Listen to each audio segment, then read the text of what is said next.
Hi everyone, I didn't think I'd be making this video, but I just got a really nice comment for somebody who's having problems with the insulated roof panels themselves. Just to let you see how it is right now. Obviously it's the thick of autumn, but we put down some of this shed basing stuff. We put a nice little shed in there, painted that black to match.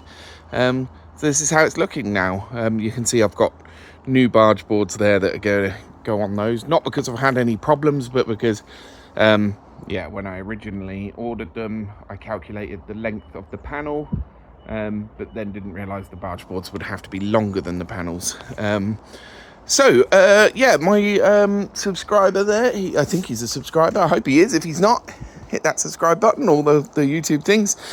He's having problems with water getting in between his panels and then running down the back of his walls, inside and onto the floor. What a nightmare. Oh, I can totally feel you. To answer your questions, I didn't have any further problems after my last maintenance video. I'll just grab this bench. Hey, I can climb up quickly and easily now. The first thing he asked is what I did about the expanding foam where I had it come out. So it was on one of the ones much further down there, so I can't really show you up close without more prep.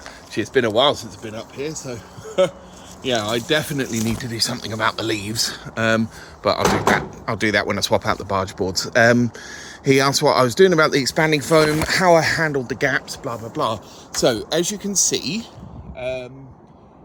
from this, I got butyl based sealant. It has to be butyl. Nobody told me, even in the manufacturer's guides, when buying and installing these panels, that you need butyl strips between the panels. If I was going to do it again, knowing what I know now, I'd unbolt everything and put strips between them and then rebolt it all up.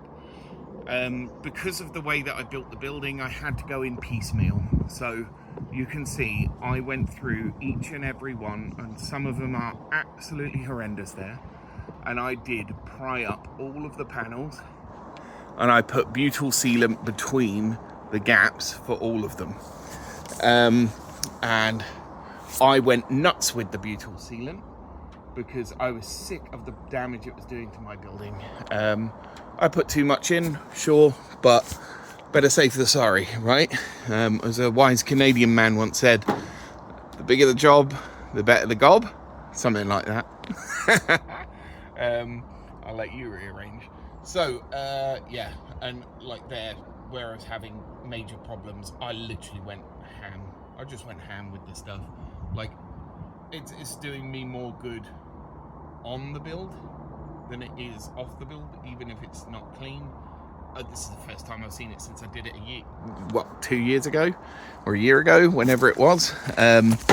So that's what I did with between the panels. Went mad with the butyl sealant, and then where the expanding foam pushed in.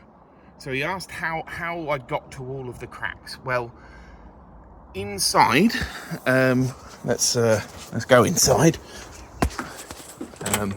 Just to hide my screens because obviously work is on them.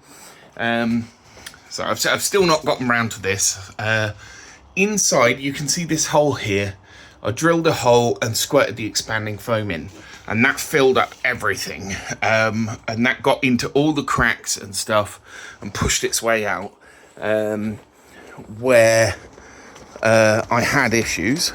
And then on the outside, I think I said it in my previous video, but on the outside, down there,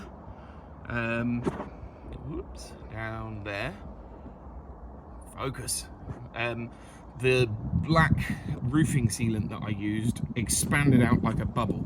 So I literally just popped that and let the expanding foam come out. Now, expanding foam's slightly weatherproof, so all I needed to do was just trim that back, and then I sealed round it with more butyl sealant. That didn't fix all of the problems. I don't know how much I told you guys, but eventually I had to take off all of the deflector panels, these ones. I had to take all of that off, and then I found some places where the expanding foam had come out, but I hadn't been able to see and get to. So I filled those with butyl as well, resealed the lock, got it all sealed up, and years later we are still completely sealed inside and absolutely hassle-free.